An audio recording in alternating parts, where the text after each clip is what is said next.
Yeah. Hi. Hi, Amanda. How are you? I'm doing fabulous, Yeah. Alex. It's good to Thank see you. Absolutely. Yeah. Yeah. Well, hey, you guys are in for a treat. I got some really cool questions for Amanda Bobbitt today, our hydration specialist, and because one thing I learned about my journey in anything is that success leaves clues. And Amanda is a good friend of mine, and she's very successful in what she does. And so I was able to write down some questions here. And I hope you guys stay tuned in and follow along because you're gonna get some very valuable information on how to become a better person and how to be healthier and how to grow your business in the Kangen business. Okay. All right. So are you ready, Amanda? I am absolutely ready. Yeah, awesome. I'm so excited. So so my first question for Amanda is so Amanda, out of anything you could do in the health and wellness or any industry, why did you choose the Kangen project? That's a great question because there's so many opportunities out there. And the reason I feel the water is the most beneficial is because it's water.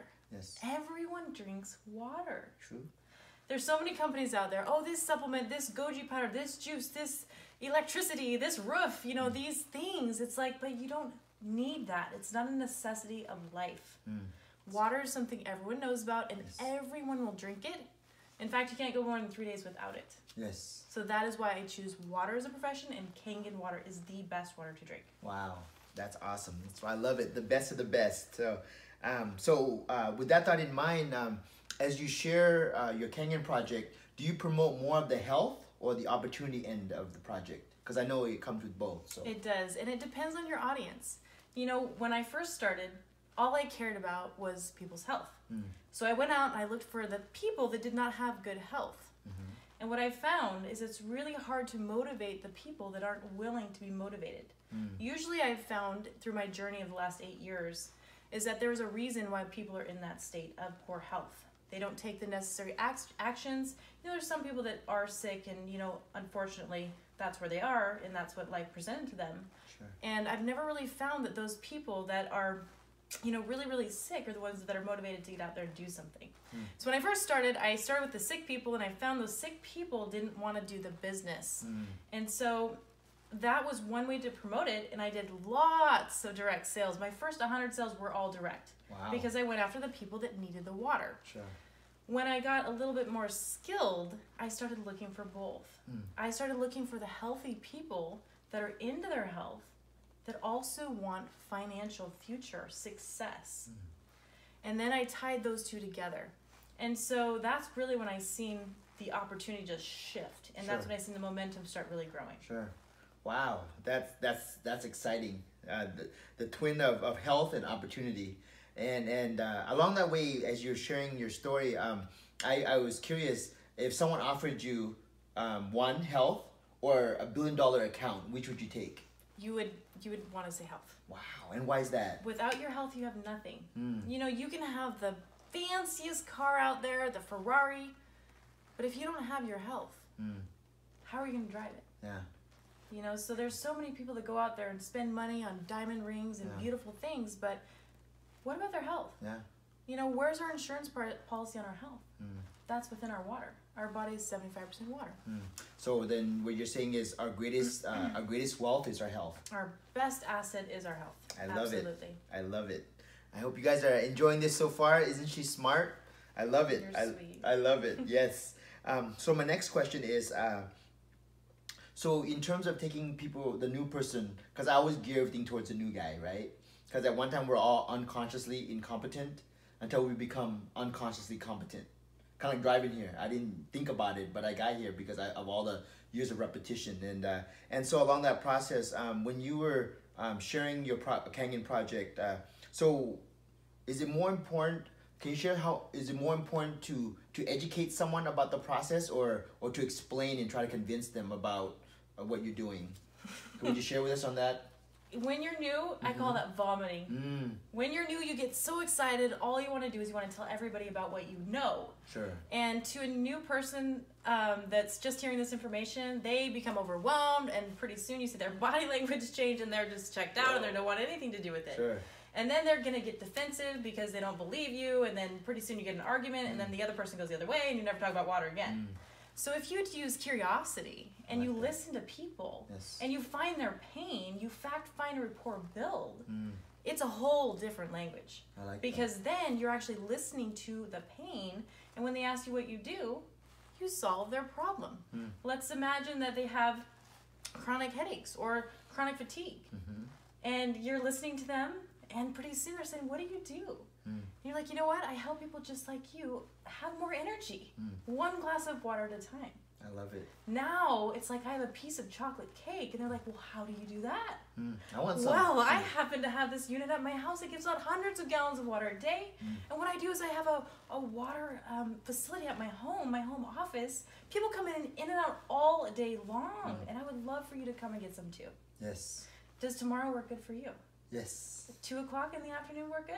Fabulous. Awesome. I'll see you then. I like that. I like how you didn't explain or try to convince me, but you asked me the right questions to get to my need, so I would have the desire to come want to learn more and be educated about how I can add value to my health. Right. And so if I said to you, for instance, Alex, why are you drinking Dasani water? I mean, it's bad for you. Don't you know that it's toxic and you're poisoning your body every time you put that in your system, and you're buying it? I mean, why are you doing that? Sure. Now you're going to start coming defensive. But if I said, Alex, what do you like best about the Dasani water? It's convenient. It's convenient. And Yeah. Convenient. And everybody's saying tap water is bad, so to drink bottled water. I don't know any better. I didn't know that. I thought water was just water. Right. I didn't know there was different kinds of water. Right. And so now what I did is I just kind of found out a little bit more about why he drinks that, and I'm just listening to what he's saying right now. That's good. Once I find a way I can connect it with the Kangen water machine, that's when I know I can reel you in. And so once I find that target, if I don't find it, I'll keep asking you more questions. Sure. Then once I find the way, the pain, then I can then have the solution, which is the water. So you asking these questions from me, it's like signposts, And right? you already said, well, I don't know a lot about water, so I could have at that point said, you know what, Alex, I'm actually a hydration specialist. That's what I specialize in, is people just like you that don't know what kind of water to drink. Exactly. And my company happens to import a medical device that makes the best quality antioxidants on earth. Wow. So instead of you buying this water the next week or month or the rest of your life, how about you come over to my place and I'll give you this water for free? Really? Wow. Absolutely. That's really cool. Yes. Yeah, I would love that. Perfect. I would love that. And great job, Amanda. Thank you. You're adding so much value to me and our audience here. So as we move along, we know that on this journey, how important is your story? Like having a story as to why you do what you do, especially with the Kangen project, and how do you develop that story? Your story is one of the most important things you can have. Every single presentation that I do, I always start with my story. Yes. The reason you do that is you're looking for common ground. You're looking to relate to people. You're looking at your audience. You're seeing your audience, especially if you're nervous for the first couple hundred demos. Yeah. You're never nervous when you're telling your story because you know it so well. So that's a way that you can get out there and break the ice to kind of breathe in the moment, to release your fears and your anxieties so you can get into the demo. And so if you can get out there and just share your story, which needs to only be 2 minutes. That's good. Any longer than that, you're going to lose the audience. Yeah. You're going to see them check out, and then you've lost the whole presentation. Yeah. So in your demo, you always want to start with, my name is, and thank you for joining me. Is it okay if I tell you my story? I like that. Because it's asking permission. So once you do that, they're going to say, yeah, now you're engaging with the audience. Once that happens, you're going to say, 7 years ago, or however you were before the water, you're looking for your before story. 7 years ago, my health was not the same. I was considered do, right? Clinically obese, I had mercury poisoning, I had adrenal fatigue, and I lost my female cycle for 8 years. And then I become very silent. And now what I'm doing is I'm letting that information sink in their mind. And then I introduced the technology. It was my grandfather, my very skeptical grandfather. The reason I do that is absolutely my grandfather's skeptical, but because I'm relating with all the skeptical people. The number one reason people don't buy is because of the price. Sure. Number two is skepticism. Fear. Skepticism. Yeah, Making the wrong choice. Sure. So when I automatically say my grandfather, most skeptical person that you know, do you know anyone like that? Raise your hand. And now they're relating again, and you're like, yeah, my grandfather's one that'd be sitting there with his hands crossed, soda in his hand, and he would not be buying this machine. Well, he bought one. Wow. And because of that, my whole family was like, we don't need to do our research, just order the machine. And so now I'm just telling the audience it's okay to take action. Because that's actually what happens. But I'm relating to this and I'm spreading that when I'm doing my story. Sure. So I'm setting the sail. Yes. Okay, so then I have a solution. I say, and then what happened is our whole family started drinking this water and they started getting benefits. And our clients, our friends, our customers, our coworkers, they're like, what the heck are you doing? You seem to have more energy, your skin's glowing, you're releasing weight, what are you doing? That's when you tie in the water. I like it. And that's the bridge. And so once that happens, you never said it cured me of this, it cured me of that. You're just painting a photo in their mind. You're getting them into their imagination. So then the demo, you only want it to be about 30 minutes long. But we talked about the story, 2 minutes on the story. Okay, that's good. Relate with your audience. If you can do that, it's going to set the sail and you'll close much more. Yeah. Wow. Fantastic. Fantastic. I love your story, by the way. Thank you for that. You're welcome. And you've done such a great job at piquing my interest about this water, on how that all waters are the same, and whether it be directly or through curiosity, you've piqued my interest, and then you've shared me your story, which now I'm buying into you. One thing I learned on my journey is, as I learned about the company that I work with, the product that I'm marketing, and the people that I'm working with, I know you, I like you, and I trust you. So therefore, I want to buy into the idea of something valuable for my life, of you educating me in that process, right? Absolutely.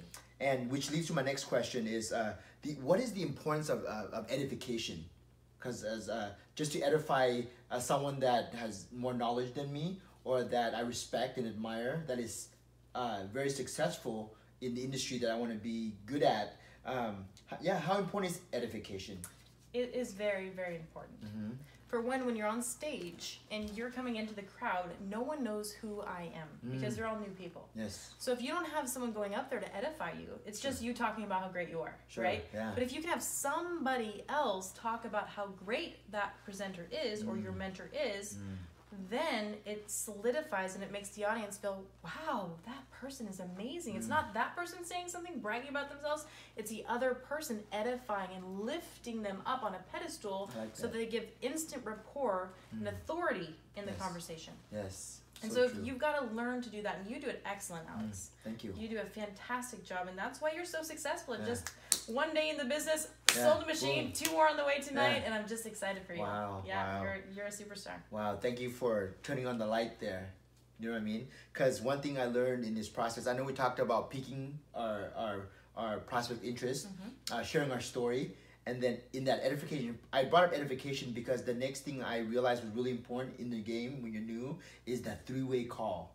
You know, because me, I'm not the expert. I don't have credibility. I haven't been on the journey that long, because we know that the mother of skill is repetition, right?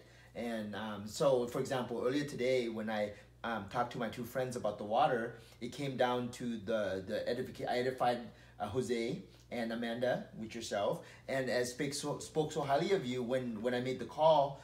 My prospect was so eager to hear what you had to say, of what they can learn about the water in the process.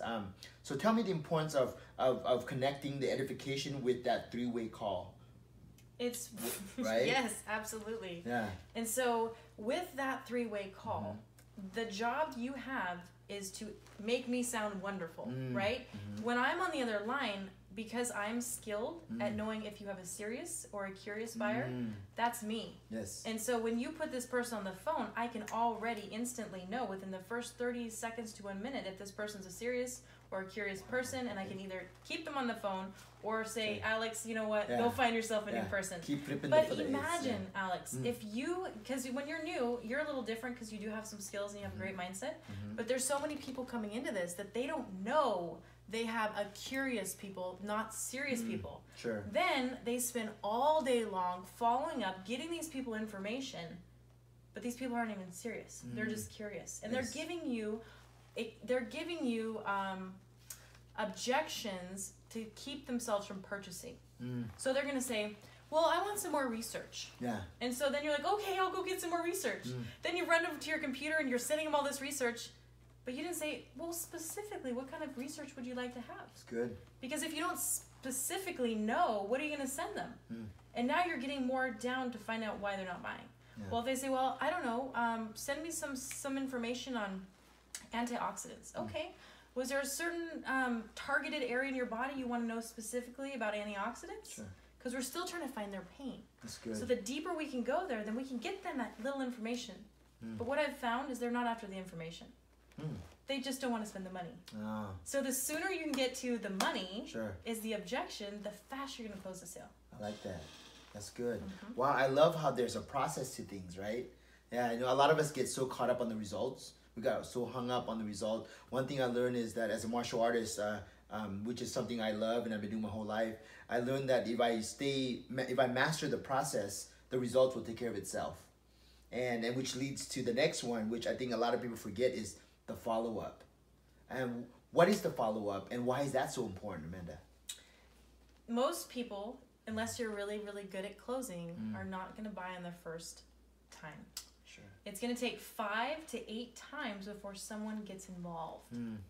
And so when you ask them, oh, have you heard about Kangenwater? And they say, yeah, I love it. Great, because they've already heard about it a couple times. Right. But if they say, no, I've never heard about it, you know you got a brand new person and it's going to take at least 5 to 8 times of information, of getting in front of them, of getting them the water, of getting in front of your leader, your mentor, your coach, in order for them to get involved. So it's a lengthier process. Sure. So if one person's like, yeah, my neighbor has one, my bodybuilder friend has one, and yeah, everyone that I know has them, one sale, right? It's easy that way. Yeah. But if you don't follow up, and most people don't, 97% of salespeople don't follow up past the second time. Wow. And so if we know it takes 5 to 8 times for them to get involved, Sure. imagine how many people are out there that never got followed up with. Yeah. And the reason people don't follow up, I feel, is fear of rejection. They don't want someone saying, no, I'm not interested. Sure. And that hurts their heart, right? It does at first because they're taking it personally. But when you get to the level where you're just like, don't care if they do or they don't, because there's so many other people that do, and it's probably just not their time right now. And so with a follow-up, you just got to do it anyway. Even though you're fearful of it, guess what? Do something 10 times and you won't be fearful anymore. So if you're afraid of picking up that phone, don't think about it, do it, act. Because it's that's going to build your skill set. It's going to build your mindset. It's going to build your confidence over time when you get the yeses. So just do it anyways, even though you're fearful of it. I love that. And the best way to follow up is right immediately after you leave. So if you are new right now, you just came over to my place and you got some water, right when you get in that car, I'd be on my phone, I'd say, Alex, it was great meeting you today. And I'm going to have a glass of Kangenwater and I'm going to take a snapshot and I'm going to say, cheers to your health, and I'm going to send it to you. Now that's personalizing that message. Sure. And then the very next morning, you're going to send a text. How did it feel drinking all night? Now it's kind of like, oh, that was cute, right? And they're like, well, that was really thoughtful. And they're saying, okay, great, good, good. So you want to follow up immediately after. Then you want to develop a follow-up system. And then if you know my system, I have the AWeber Adam app that my clients get. It follows up for you. And so you get their email address, you plug it into the system. They get 8 emails over 30 days, which overcomes all the objections and helps close the sale. So as a new person coming in, you can plug them into that system and it works like clockwork. It's awesome. Wow, I love it. I love it. And so as you're following up with people, I've realized that anything great doesn't come easy, right? Because we know if it's easy, it's not worth it. And if it's worth it, it's not easy. So there's going to be obstacles and whatnot. So I guess my next question is, how do you handle the objections, and what are some of the objections that do come up as you're following up with your prospect? It's always the same ones. There's 5 usually. Okay. And you get really good at answering those questions. And I always believe that you want to have more leads than you have time for. Yes. Because if you only have 1 or 2, it takes up a lot of space in your mind. And you're constantly thinking about every little thing and why they're not calling you and this and that and the other thing. But if you have 20 people to contact, 30 people, 40 people every day that are reaching out to you and you're contacting them, the ones that are not serious, they're going to drift away. The ones that are serious are going to come. The other ones that are curious will leave anyhow. So that's kind of a good way to gauge your clients, and if you just bring more people into the pipeline. I like that. I like that. What would, along with objection, what would you think or consider is one of the biggest objections that we're going to run across as a new person? At first, they're always going to be the price. We talked about that a second earlier. It's always the price. And so when someone asks me the price, I laugh at them. I'm not laughing at them, but I'm like, Yeah. are you ready to buy? I haven't Sure. even told you the price yet. Yeah. Right? Because some people are ready to buy. But I've found that if you say, you know what? We have several different units to choose from. I'm not here right now to talk to you about the price. I just want to get you healthy. So let's start with either trying the water or seeing a demo. And then from there, we can talk about the different units and what our company has to offer. Yeah. Because you want to diffuse the situation. Sure. If you just think it's a water filter, and I say you're gonna buy it for $5,000, Yeah. this new person's gonna be like, you know what? I'm not interested in trying the water, because they automatically think, oh, I don't have $5,000. I'm not gonna try the water because I don't want to buy it. People buy emotionally as Sure. well. So if you can connect the product with their emotions and they get a result from drinking it, or the way it makes them feel, or the culture that you're bringing them into, they will buy. But if you just blurt out the price and it scares them, you never had the opportunity to do that. Sure. And you always want to add more value. So the number one thing is always going to be the price. So just think about these objections as roadblocks. They're stalls. Okay. So when people give you something like, I need to see more science, that's a roadblock. It's a stall of usually the price. My husband's skeptical. My wife doesn't want me to buy it. It's always about the price.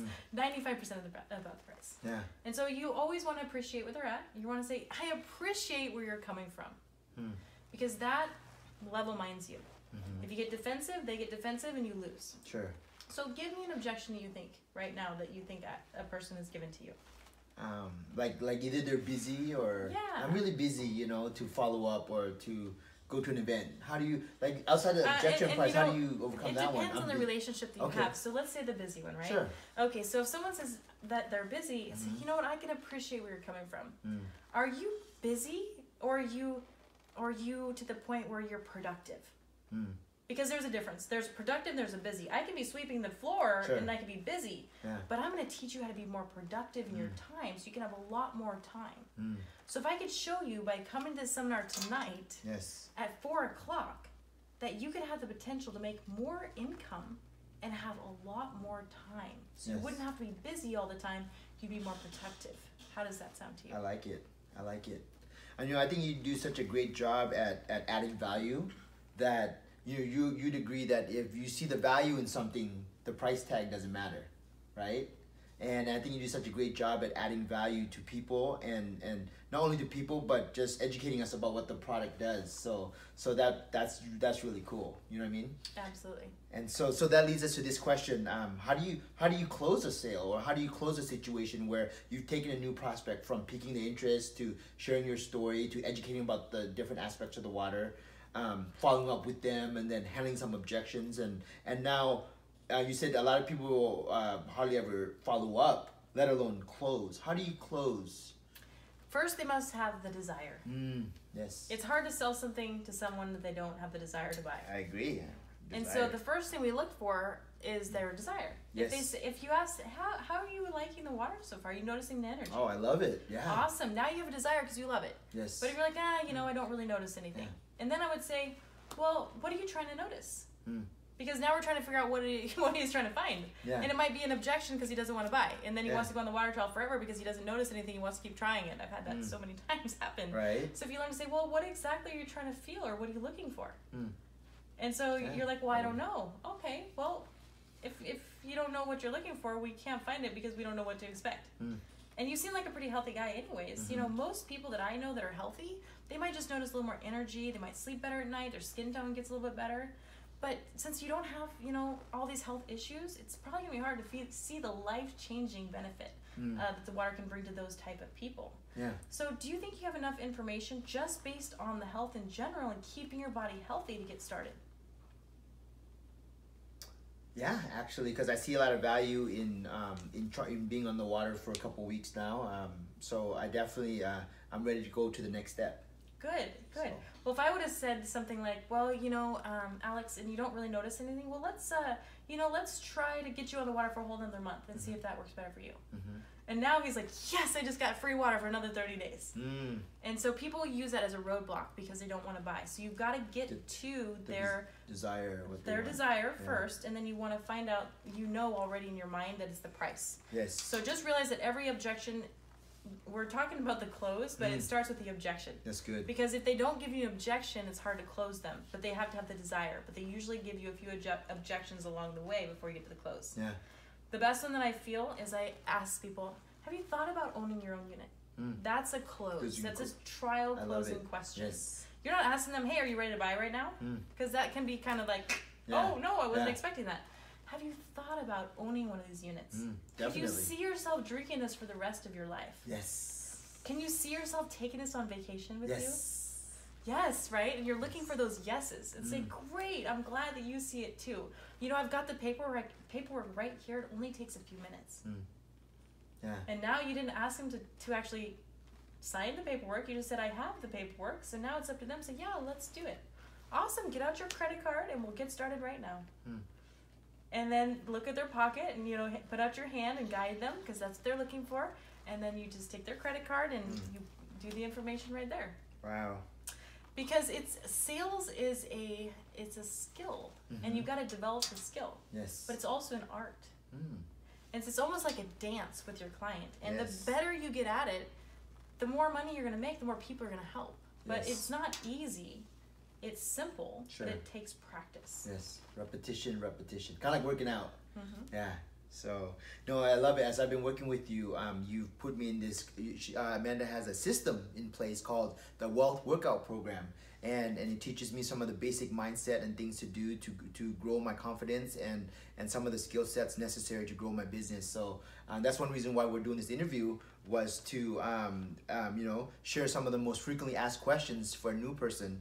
And Amanda, you're doing such a great job at taking me through the journey. That's why I always refer my friend Amanda Bobbitt as my success coach. And the clues has been all around us this whole time on how to grow our confidence, learn the different techniques, and like you said, it's an art, right? Yeah. So yeah, I remember someone saying, Alex, when we get to the close, all you gotta do, one, is ask for it. Right? A lot of people, you don't ask, you don't get, right? Right. And a lot of people doesn't think it's that simple to just, like you said, just to ask them, when are you ready for this? Or how important is asking for that close? I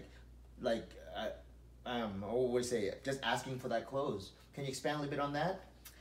Yes. So asking for the close is, if you don't ask, you can't receive, right? Yeah. And some people feel they don't want to ask because they have a fear of money. They have a fear of receiving. Yes. And it might have been because they were grown up with a mindset, parents that were telling them, you know, rich people are bad, you know, you got to work hard for your money. Sure. And so then they get this belief and they get into this business and they think, I want to sell, but they have that fear of, oh man, I'm not supposed to be having money. So they fall back into that and they set themselves up for failure. That's good. So they never ask, or if they do ask, they're already asking in a way that perpetuates them to have a negative response, which then fulfills their belief that they had. Sure. So asking is important, and just realize that you want to ask in a way that is comfortable for both the parties. And so you just trial close it at first, you know? Yeah. Have you thought about owning a unit? Definitely. Excellent. Yeah. Is there anything slowing you down right now from ordering one? Well, maybe because I don't believe in myself enough, or fear or whatnot. But yeah, because I see so much value that's adding to my life. You know what I mean? I don't know. Maybe if there are ways around, maybe a payment installment of some kind, I could do that. I could And afford always that. sell on the payments. Have I told you about our financing options? No, tell me more. And that's a good question too. If they say, I like the unit, great. You know, have I told you about our financing options? No, Have I told you about the different machines that we offer? Wow. Yeah, we can get the payments, Alex, down as low as only $20 per month. Okay. You know, what does your credit look like? So now what I've done, and you don't have to answer these things, but this is what you're going to ask your clients. What does your credit look like? Because if you say, hey, what's your credit score? They don't want to tell you because maybe it's not good. Sure. And they're like, I don't want to tell them that. That's personal information. Sure. What does your credit look like? Is it good? Is it fair? Is it bad? You know, tell me kind of where you're at. Sure. And that way they're going to say, oh, you know, it's not that good. Or, yeah, it's pretty good. Okay, great. Now we know which way to send them on the financing. So that's another trial closing question. Yeah. What does your credit look like? I like it. We have several different financing options. Sure. We have zero turn down financing as well. Sure. Yeah. You know, I love how you say this whole thing is an art, right? It's an art and it's a skill set. And you do it so beautifully in taking me through the process of of piquing someone's interest about the water all the way through closing. You know what I mean? And as you shared these different skill set, a question that came up to me actually personally was, so a friend of mine wanted to invite me to check out his business idea, but I want him to check out my business idea. What would you suggest to a new person when you have a friend that says, hey, check out my gig, I'll check out yours? What's your thoughts on that? That's good, because there's actually an art to that as well. Okay. And so if you're going at the person and you're trying to get interested in their product so that you can sell them your product, that's the wrong approach. You want them coming to you and selling you on their product. And at that moment, you're saying, yes, I'd love to get happily involved. I also know that I like to do business with people who do business with me. So if you're willing to come see my project and what I'm looking at and what I do as a profession and getting happily involved in my product, I would love to purchase your product from you. We can work together in this. How does that sound? Yeah, I like it. And now he's already saying yes. Yeah. Because now I just wrapped him up together. I didn't say, no, I didn't get defensive. I said, absolutely, I'd be happy to check it out. And because I like to do business with people who do business with me, I would love to show you my opportunity as well. Yeah. So now you have the leverage. Sure. But if you go about it the other way, it just doesn't work that way. You want people coming to you. That's good. Selling you their product. Yeah. Wow. That's very helpful. Thank you for that. Thank you for that, Amanda. Wow. I'm learning a lot here. That's why I call you my success coach. Well, you know. Thank you. So if I can do it, you can do it too. yeah. Thank you. Thank you. And as you're coaching me and us on all these values of how to handle this project and our new prospect, and then my next question is: whenever I look at a project, I look at the does it have a product or a service? Its compensation plan, and then to me, my favorite part is the team, the culture, and the system that's in place. How important is that, having a system and a team and a culture in place that we can come together like this and create a video and ask our coach of how to grow ourselves and our business? How important is that, having that system? It is top 3 things. Really? Top 3. Why is it so important? Because if you wanted to be a salesperson and you wanted to sell these amazing machines and you sign up with someone that has no intention of selling the machines or helping you in any way, Sure. and you're looking at this as a business opportunity, you want to know you have a coach, a leader that can do a 3-way call confidently and close the sale. You want a leader that can do a couple of demos for you at first and help close the sales, help coach you and mentor you to get you where you want to go. Yep. You know, my job is to take a baby, right? A little infant. That's my new person coming in. And what I love to see is that new baby start growing up to a child, to a teenager, going to college, and then all of a sudden they're on their own. They're making their own income. Yeah. But if you didn't have someone at the very beginning and no one was feeding you, no one was making sure you got to school, where would you be? Lost. You would be lost on your own. You probably wouldn't be here. Yeah. And then these people lose interest, and then they think network marketing is not for me. Because they didn't have that person that signed them up that cared enough. Yeah. And so if you're getting into this business for the first time, make sure that you have someone that's with you that can help you and guide you and mentor you and coach you. Yes. And if you don't have a system, go on AmandaBaba.com and get the Wealth Workout. That's a great place to start. And I do one-on-one coaching as well, so I'd be happy to connect with anyone that wants an opportunity in life to do better and wants a good coach to help them. Yes. Wow. I love it. I love it. Thank you, Amanda. You're welcome. I feel so blessed to have such a great coach here sharing her nuggets with me. So along having a great coach, how important is being coachable, being teachable? Because I've had some stuff with that. But share with us how important is being coachable. We all have that, right? There's always the I know more than you, even though I'm just getting started. I'm going to do it my own way. And so one thing I always ask from my clients coming in, my students, I say, I will work with you if you are coachable and you take action and you listen. If you can't do those things, I can't coach you. It's good. Because there's nothing worse than you telling someone what to do, and then they give you an excuse, and they don't do it, and then they blame you. Right. And it's not your fault. It's that they just weren't coachable in that moment. So just open your mind if you have a coach and let them coach you, and then take action and listen to your coach. Yeah, I like it. I like it. Very important. Yes, thank you. Thank welcome. you. So as we move through this process and we talk about coaching and having a system and the culture, Here, where is we at here? So what are some of the income generating activities? Because some people say, Alex, you call me and say, Alex, are you working on your business today? And I was like, yeah, I'm working on my business, and maybe because I'm on Facebook all day or Instagram, wherever. But what are some of the income generating activities? Because you talk about taking massive action to grow your business, right? And so I know we covered from peaking interest all the way to closing. Maybe we've covered, maybe not. But if we did or whatnot, can you share with us what some of the income generating activities are that would allow us to grow our business? Yes. When you're new, most people have been in a job and they're used to someone telling them what to do. Yes. Then they get to this and they don't have a job, and they have a job, but they don't know what they're supposed to do because they don't have a boss per se telling them what to do. Right. And so there's skills, right? So there's things that we must do every day. Yes. First thing is you want to have a schedule. Yes. You want to have hours of operation, and you want to be able to have a system to your day. So every morning when you wake up, start with mindset, if that's you. So 7 to 8 o'clock in the morning, be pouring knowledge in your mind about how you can develop better as a person.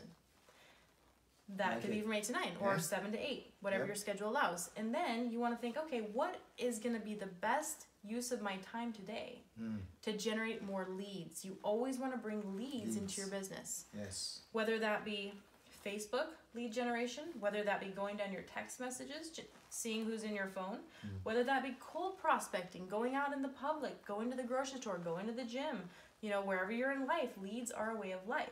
So you got to be bringing leads always into your business. Yes. So bring the leads. Okay, so then after we bring in the leads, we must learn how to do the demo.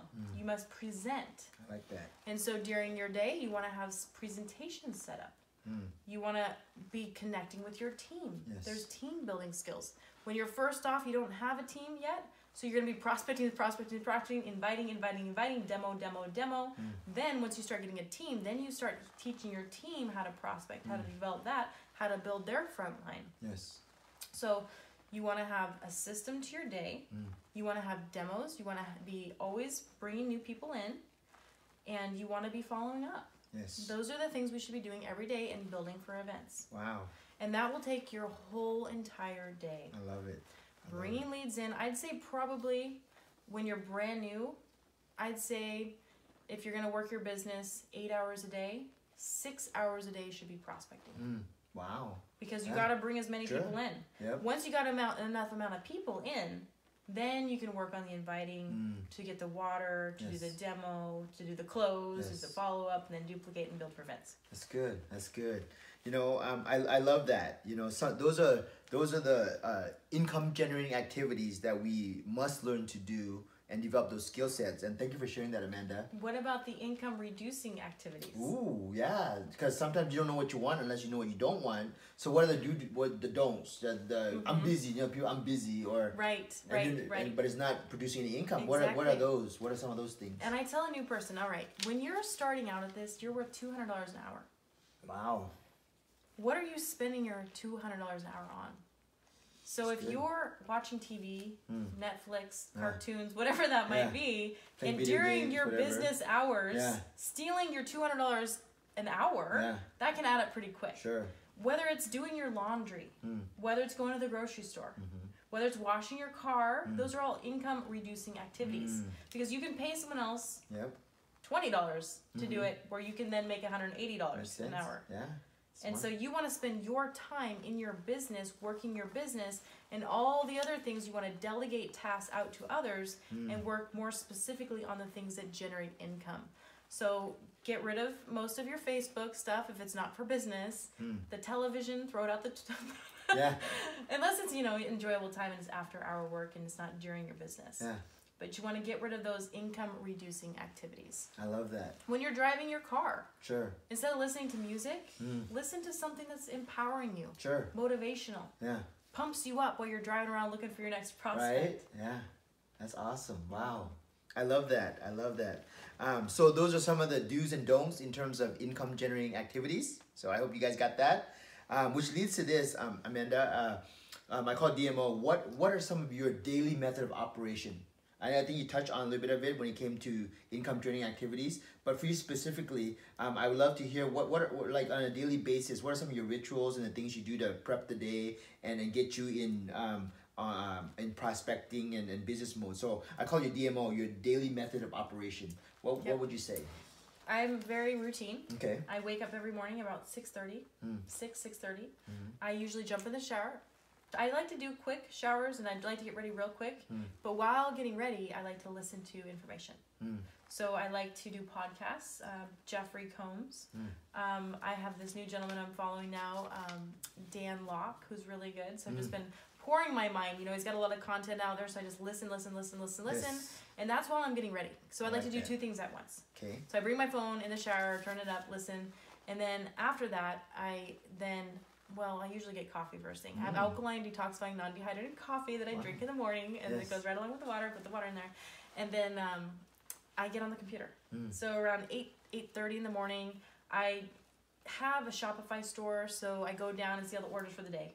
And I fulfill the orders, print the shipping labels, get them in the boxes. And then I will do a Facebook post or two, because there's certain times of the day when you want to post. Usually around 8 o'clock, 7:30, 8 o'clock in the morning, around noon, lunchtime, then about dinner time. So I try to keep that schedule going throughout my whole day. That's good. So I usually get something out there first thing in the morning, checking my emails, following through orders for the day before. Then around 11 o'clock is when a lot of my clients will have their lunch break. And so that's when they're contacting me. And so I'm busy with them for about an hour or two. Sometimes I'll get a little break, and then I do have a water store here at the house. So I've got people going to be coming in, and I'll be cleaning machines and selling inventory and doing demos. Around 6 o'clock, I try to schedule a demo every night if possible.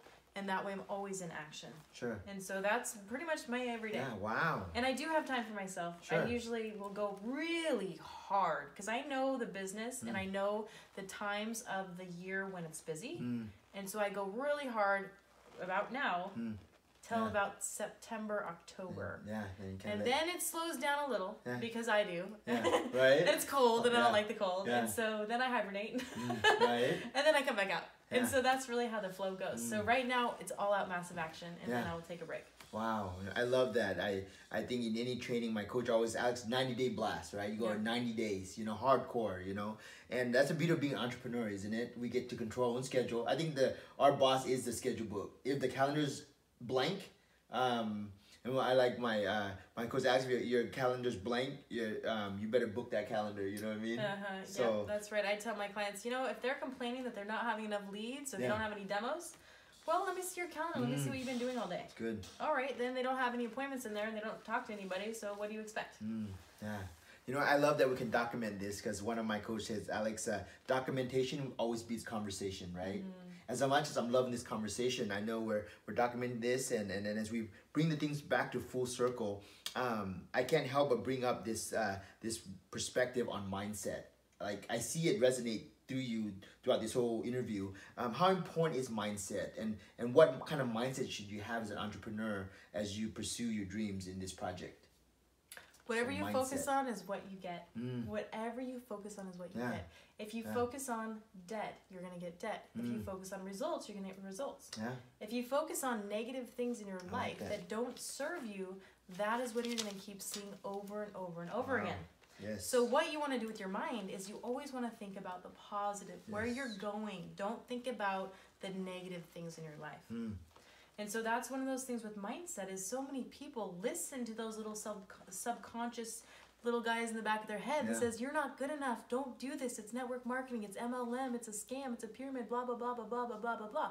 No, it's a credible business. But they listen to that because of the way they were raised, and it's like a computer in their mind, and it boggles them down, and they never take action because they're listening to that negative thoughts. And so you really got to pump yourself up and listen to the content that's positive, and stay around positive people that empower you. Yes. If you're around, we talked about it earlier, there's just some people, when you're around their energy, they drain you. Yes, true. Because they vibrate at a very low frequency. Because they're negative. They're in those negative thoughts, the doubt, the fear, anxiety, all those are negative. They're living in that zone. Then you, the positive person, comes along. You're always having these great thoughts. Things in life are always happening to you. The parking lot is always right there at the restaurant, right in the front for you. Always. Everything, right? Everything you want in life, you get. Because we focus on that. But then you take your energy and you try to match it down here, and it's like, whoa. steals it. And so stay away from that energy, because once you get the energy that you want, you will start connecting with the people that do best and serve you and help you in life. Yeah. You know, I love that mindset. As you were sharing that, Amanda, about mindset, I couldn't help but think of this. How important is the power of association? Like who you hang out with. It's everything. The 5 people that you hang around most are who you're going to be. So look at your friends right now. Yeah. Are they going out on the weekends, you know, just trashed and drinking alcohol all weekend and just Monday morning stumbles along, they're, you know, they have 0 money in their bank account. They're in the no friends, no funds left in life, right? Are those your friends that they're dragging around in life and you're just trying to pull them up and or are you hanging out with people that are like, you know, entrepreneurs and out there making things happen, they're making exciting things going on in their life? Yeah. So look at the people that are around you, because that's who you are going to mold to. I like that. If you don't like that circle, then you got to move up to a different circle. So we're like a magnet then. We are. You know, we attract the vibration and frequency and the energy that we operate from. We do. And you know, so all it takes is one bad apple to ruin the whole basket, right? You know, it does. It does. And as I hear you talk about mindset and the power of association, I remember you enlightened me on this. It said, I said something and you corrected me. It was really cool. You said, Alex, listen to the kind of story you're telling yourself. Listen to the words. There's empowering words and disempowering words. Can you expand a little bit about, one, the power of the story you're telling yourself, and the kind of words we should be using as we develop our confidence? Your words are law, and what you say, you can't get back. So if you tell people, I'm not a good public speaker. If you tell people, you know what, I could never do network marketing. I'm the shy person. I have no confidence. If you're saying that out loud, that's who you become. You become the person that can't speak in front of people. You become the shy person that has no confidence, because that is what you were talking, that's what you now believe. And what you believe is who you are. Yes. So you got to tell yourself a different story. So you got to tell yourself, you know what, I am becoming the best speaker that there is. My best speaker that there is. Yes. I'm becoming the next whoever it is that you idol. And that's the kind of wording you need to use. Instead of saying, I can't remember what you said earlier. Do you remember? And I said, no, Alex. Yeah, I said I can't focus in a quiet place. Right. And he can't focus in a quiet place. So then guess what? He just told himself he can't focus in a quiet place. And I believe that a lot of this anxiety is caused because people make themselves anxious. I get anxiety when I drive in the car. Okay, now what happens? You get anxiety when you drive in the car. I don't like going on an airplane because I'm afraid of heights. Okay, well, you told yourself that story because now you're afraid of heights because you're in the airplane. Interesting. And so it's these stories that we tell ourselves that really keep you where you're at. Yeah. So you've got to tell yourself a different story, like and then you believe in that, and then you will do something different. I like that. You know, one of the event, I think it was Jose's birthday, we had a friend here and she said, oh, I'm such an introvert, you know, and like you said, and I love how you encouraged her to believe that that's the story you're telling yourself. And then you reframed her and she's like, wow, yeah, well, I can do this. Yeah, I can. I know I can do better. I know. Yeah. It's like, okay, then tell that story, not the story that you're not. Because, you know, another thing what people will say is, oh, I'm not a salesperson. Because now what are they saying? They're not a salesperson, so what are they not going to become? A salesperson. Yeah. Okay, I can appreciate where you're coming from. Why are you selling me right now why you're not a salesperson then? Yeah. Because you're selling me on a salesperson. Right? Yeah. And so what if you could sell? Do you know that sales is the highest paid profession in the world?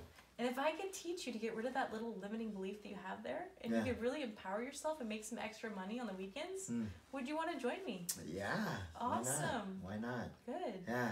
You know, I love how you talk about the power of focus and on this mindset subject matter. This word came up again. So we talk about focus, mindset, and the power of association. And I love this because it's the power of belief, like believing in your company, your product, and I think mainly yourself. If I don't believe in myself, I don't think it matters much how much you believe in me. But in a way, actually, this is kind of cool because I don't believe in myself enough. I have a coach that believes in me more than I believe in myself. That's right. You can borrow my belief until you have your own. So can you expand a little bit on that about how your coach believes in you and how to, like you said, the input you put in, the people you hang out with, the events and the income generating activities that you do all plays in this belief factor. How important is that belief factor? Belief. It is so important. It is so important. You know, I had a coach who started me off, Jeffrey Combs, and I give him so much recognition because I really believe he shaped my future. Yes. You know, I was working in my parents' business, doing what I knew how to do, which was direct sales, and I got really good at it. Yes. And he made me believe that I could get out of that situation and I could even be more powerful. And if I didn't have him in my life, I would have never made that shift. And because of that shift, it opened everything up for me. But it took that coach to believe in me because I did not believe in myself. I like that. I didn't even know that opportunity was even out there for me. And then he took me to that place and he helped build my confidence to a point where it made me feel so good that I could do it, that now, you know, I've gotten to these places in life that most people dream of. Yeah. But it took a good coach to help push me there. You know, there's a door over there. I've been through that door. Not a lot of people have. Yes. And so if you have a good coach, they can help walk you through that door. If you're coachable and you take action, you listen. Because everybody can do this business if they believe in themselves and they have a good coach to help show them how to do it. I love that. That's why I'm here. And that's why we're doing this video. You know, you guys get some good coaching here? I say coaching doesn't cost you money, it makes you money. Ooh, yes. I've spent probably $400,000 to $500,000 in coaching. Oh, wow. Yeah. Wow. I have coached with some amazing coaches. I bet. Because I knew Yeah. the more value I got from them, because they had been through a different door than I had been through, that I could learn every little gold nugget that they could teach me, and I could capture that, and I could go and teach other people. And that's when you become more valuable. When you become more valuable, you help increasing other people's income. Yours is always going to go up. Yes. Yes. Wow. Isn't that true? Isn't that true? You know, I learned that you cannot become a millionaire with minimum wage work ethic. Isn't that cool? And so with that thought in mind, you're already sharing all these stuff, Amanda, but what are, you know, we covered mindset, which is very important, right? The next one I want to cover a little bit is, can you cover a little bit some of the skill set that's necessary to be successful as you pursue your dream in this, in the Kangen project? What are some of the skill set that is the must? Well, we kind of talked about the skills earlier, right? There's several of them, but one of the most important skill is how to acquire new leads. It's a skill. It's good. And you'll know when you get good is when you have a whole bunch of leads. Yes. You're like, oh my gosh, I have so many leads. Now you're like, what do I do with all these people? I have so many people coming in. Yes. Well, then you got to learn the next skill, which is your invitation skill, which you're good at. And I want to interview you on how you're getting all these people to the events. Is invitation. Okay, like now that we're inviting everyone to the events, everyone's at the events, oh my gosh, they're everywhere. Wow, look at all these people. Yeah. Now you got to go to the next skill. How am I going to close or follow up? The follow up is next. Oh my gosh, I'm following up. I got so many people to follow up with. I don't know what to do with my day because I'm following up all the time. That's all I'm doing is following up. So then, oh my gosh, there's so many people to follow up with. Now you learn how to close. So then you got all these sales coming through, all these sales. Oh my gosh, look at all the sales, look at the sales. And then you got all these people on the other side. You're like, oh my gosh, now what do I do with them?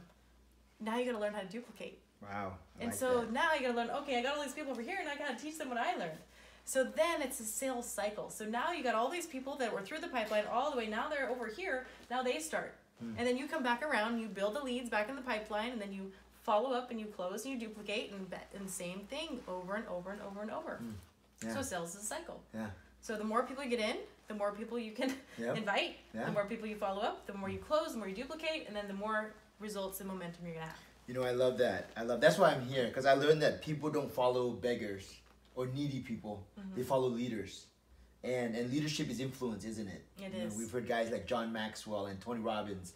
And I hear you talk about different skill set, I can't stop thinking about Eric Worre. He has a really cool book out called GoPro. Actually, I think I was informed you went to one of his events. I've been to his personal home in Vegas. Can you share a little bit about your journey with Eric Worre and how he's helped help you develop your mindset and develop these skill sets on how to expand your business? Go ahead. You know, I'm a big fan of GoPro. You know, I've listened to that book over and over and over again. I used to teach that to my students when they were coming in about his different skills and all these things that he was doing. And then I spent personal time with him and realized he's an awesome guy. And being in his home is what really, it was another coach that shaped my future, because I was also in the room with many other multi-millionaires in network marketing. And just learning, you know, we put these people on this really big pedestal, right? And just realizing in the moment when I was there is that these people, just like myself, that we're just people. Right? And it just really brought me down and kind of humbled me to think, you know, these are just people and they have issues too. And so just realizing that nobody's perfect, and even though we think they're perfect, they're still struggling with not money issues at that point. It's other issues because of money, Right? really. Yeah. You know, but Eric also taught me, you know, that I was really good at what I did, and I knew how to do it really well, and that was prospecting and closing. I love that. And I did that so well that I never developed a team. So it's him and Jeffrey Combs that said, okay, now you know how to do that so well, Amanda, let's get you to duplicate that. And that's when all the systems came in place so that I could teach everyone what I learned. But I was doing network marketing, but I was I was not doing the network marketing part. I was doing the direct sales aspect of the network marketing, and I wasn't helping these people grow. And so that's when I switched my mindset because of Eric Worre. Really, him and Jeffrey taught me to see that future of the business. Yeah. You know, outside the company that we work with, which is Enagic, promoting the Kangen machines, you know, I also love the industry you mentioned a little bit on. Can you expand a little bit more on the industry of network marketing? Because I love it, the ability to leverage your income, the beauty of experiencing passive income and things like that. Because I know you just went on vacation with Jose to the Bahamas, coming back to like multiple thank you checks. I wanted to learn how you did that. So can you share a little bit with us about some of the beauty of network marketing and the industry and why it's the better way? I believe that everyone would be network marketing if they knew how beneficial it was. You know, I have 7 houses now. Wow. And I'm not saying that to brag. I'm saying that because it's a lot of liability. And the reason I have the homes is because when you start making money, now you have a problem. You're making money, and what do you do with the money? Yeah, right? You know, now you got another problem. The money making money. I don't know what to do with the money. I got the money. So I bought the 7 homes. And then I realized once I got the 7 homes is, oh my gosh, now I've got people in those homes, and I've got liability now. Right. And, you know, the kind of money that I can make on a home rental, I make $500 a month on one home, and you have 7 of them. I mean, that's okay income. But when you're used to Kangen water machine income, it's really not very much income for the risk and the liability. Sure. You know, oh, the roof went off. All right, now I've got to call somebody to get them on the roof, to get the, you know, this. Oh, now we got the freezer that went out. Oh, now we got to call someone else. Now this whole time it's a distraction within my business. Yes. So if people could realize that you have a $4,000 to $5,000 investment, which is the machine, that can make you multiple 7 figures of income, why would you want to go doing real estate? Right. Why would you want to own a brick and mortar store where you have to buy everything, then you have to hold the inventory, which is going to cost you a lot of money. Then you have to run the people, which then opens up a lot more liability. Sure. And, you know, they could sue you, and you've got to pay all these wages and Social Security and Medicare and all these things to the government. Now you got to hire a team just to do your accounting. And so it's just so many moving parts. Sure. And then the income isn't really, because you have so much cost. Sure. With this business, you get paid on results. You don't have to stock inventory. Your people come in and they get paid on results. And so if they're not doing well, guess what? You don't spend your time with them and you move on to someone else. Yeah. And you don't have to pay them. That's good. And then you don't have to think about reasons to fire them. Right. And then them suing you. Yeah. And then the money that you can make is way better than anything else that I've ever seen. Because outside of that, it's almost like you're creating another job for yourself, right? Yes, and so when you hear those people say, "Oh, I don't like it because it's network marketing," I'm just like, "Well, they don't believe." Sure. But they don't believe because they don't know. They don't have any value behind the industry. If they knew what I knew, every single person is going to be in network marketing. Yeah. I believe it's the future. Yeah. These brick and mortar stores, I don't believe is the future anymore. You see the stores going, everything's going online. Yeah. Everything's person to person. Yep. We have no connection anymore because we're all based on the internet. So we got to think about that too when we're working with our clients. Is we need relationship-based marketing because they're not getting it anymore when they go to the stores. Everyone's going online. Wow. So it's funny you said that. I read a book by Bill Gates called "Business at the Speed of Thought." One thought away, where YouTube away from how to ask the kind of questions that either a new person has but doesn't have the confidence or the courage to say, "Hey, how do I prospect? How do I generate leads? What is network marketing?" They don't know any of that, right?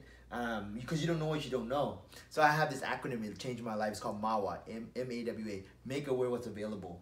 And hasn't Amanda done a great job at making aware what's available in terms of skill set, mindset, the power of association? There's so many good stuff coming from here. I love how the energy just kind of took over because Amanda is so good at projecting that energy to me. I can't help but want to just learn. So, but we're short on time here. We're about to wrap things up. My next question for her is, how important is attitude? Because I love her attitude. Your attitude about me, about the people you work with, this facility you're putting together, and just even the steps you shared with me it's priceless. So how important is attitude? Can you kind of expand a little bit on that?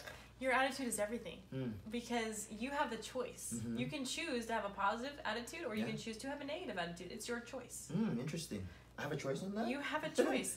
You know, if my teacher, when I was very young, I was probably in the 7th grade, she came in and she had a bad morning, and she was late for the school, and she had makeup all over her side of her face, lipstick everywhere.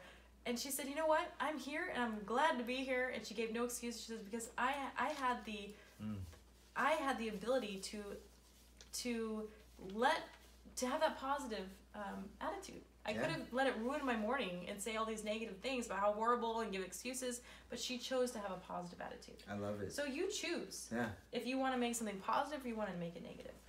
Yeah. Wow. You know, as I hear you talk about attitude and some of the different mindset stuff, I can't help but feel your confidence. I just love that word, confidence. How did you develop that confidence, and why is confidence so important in what we do, in anything we do? Because people believe in you more when you have confidence, and people will buy from you if they believe in you. Yeah.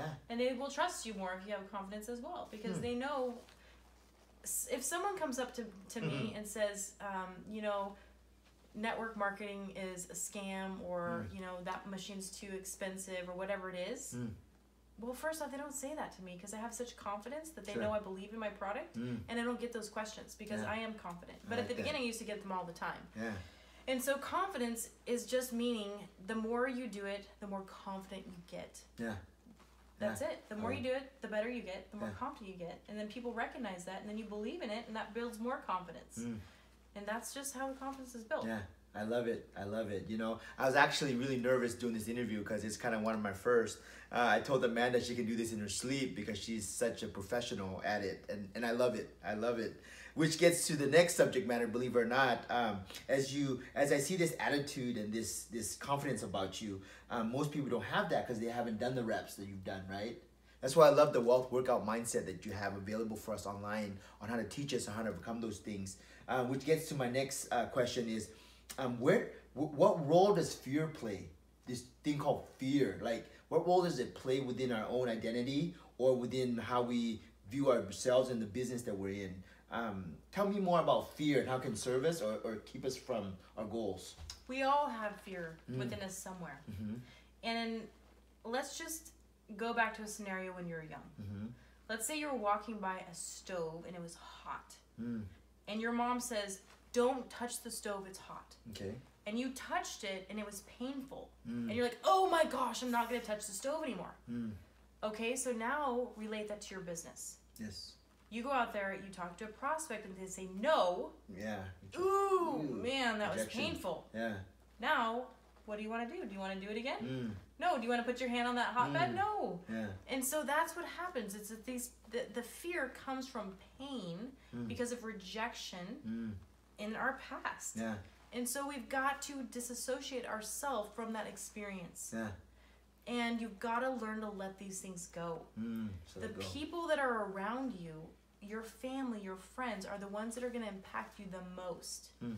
And so if they're going to be the ones that say, you go to them and you're saying, hey, Dad, don't you want to buy this machine from me? And he's like, no, what are you doing? That's, you know, now he rejected you, and it puts you in that fear state of, I don't want to take action because I'm fearful because I don't think people are going to want to join me. And so we've got to release that and not associate or disassociate ourselves with that negativity and just release that fear within us. That's good. And the way you do that is just take more action.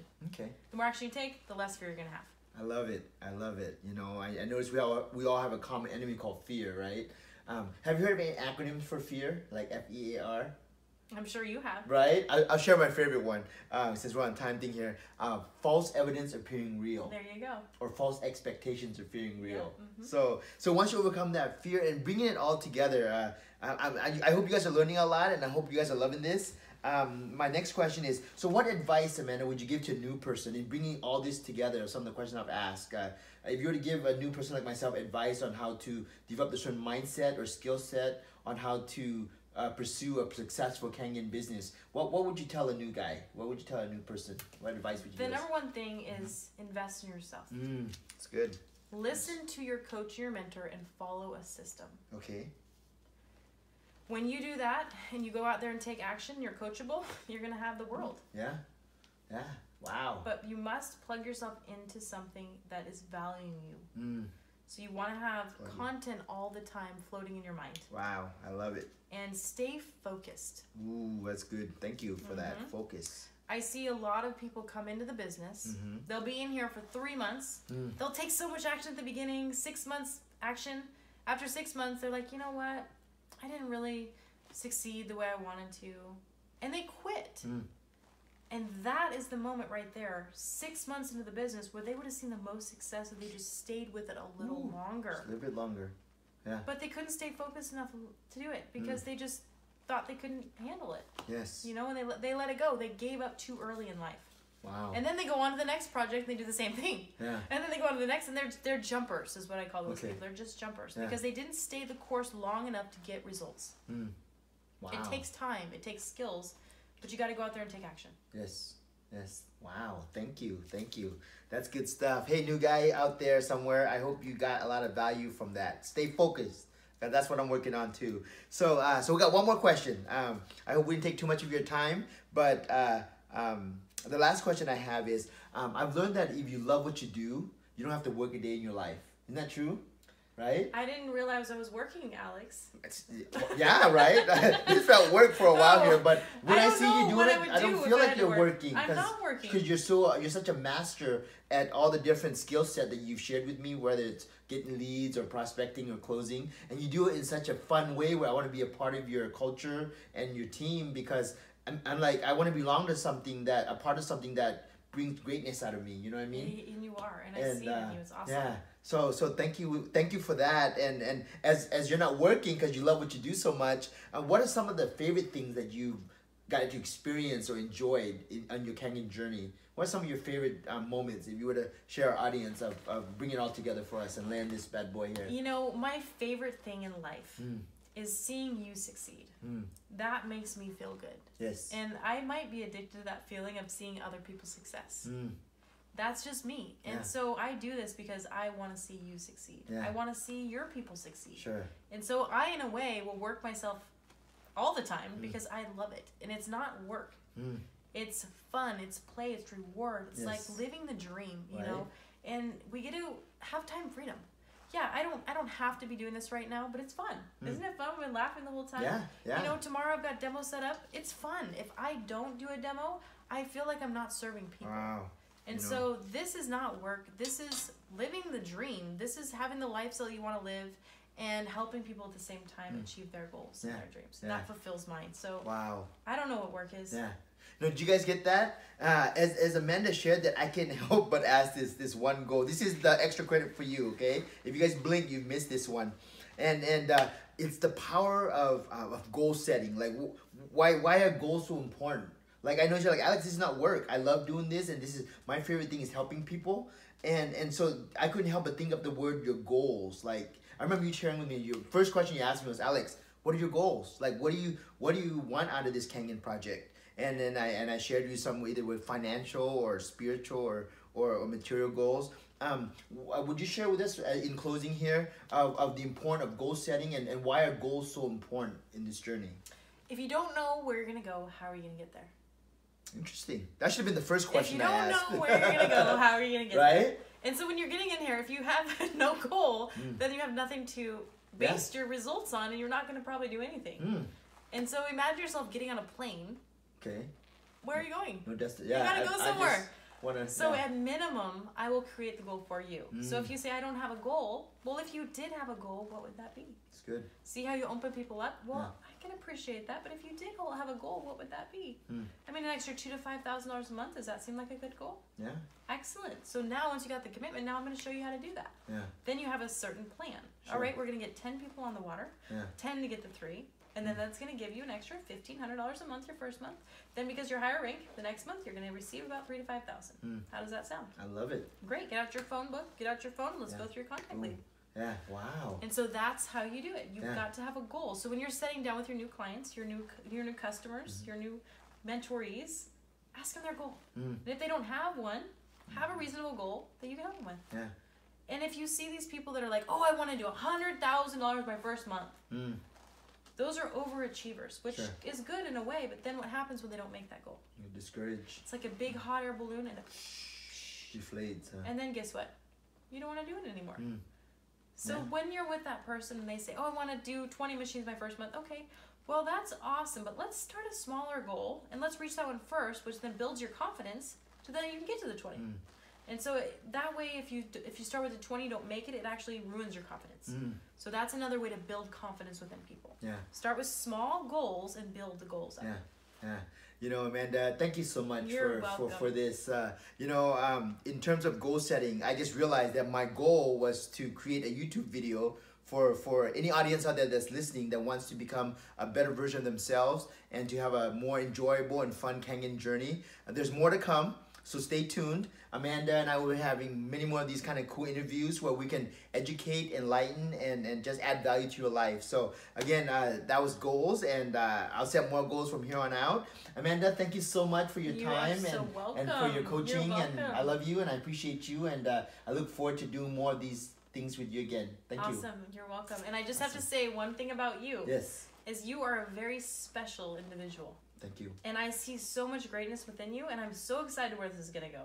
You know, you are out there every day. You've been in this company now for just a couple of days, but before that, before you even got your machine, you're out there taking action. More action than I've ever seen anyone take. Wow. And so I know where you're going, Awesome. and I am so excited to see the end result and where this is going to be. Awesome. We'll be sitting next year in Hawaii, or in November in Hawaii. Yes. We'll be out there celebrating you and your success, and it's going to make me so happy. So I'm just proud to be your coach. Yeah. And to get to witness this along the way. Yeah, you know, I can honestly say attest to that. You know, like attracts like. We're like a magnet, right? And I can really look at Amanda, and I can honestly say I like me best when I'm with you. Oh, that's so sweet. Thank you I look forward to being a part of your vision and your journey. So if you have any questions, reach out to Amanda Bobbitt or myself, Alexander Siharth, and we'll go on from there. Awesome. So thank you. Okay, you see how this is crooked? Yeah. Oh, did it go? Oh. Jose! Yeah, I saw graph.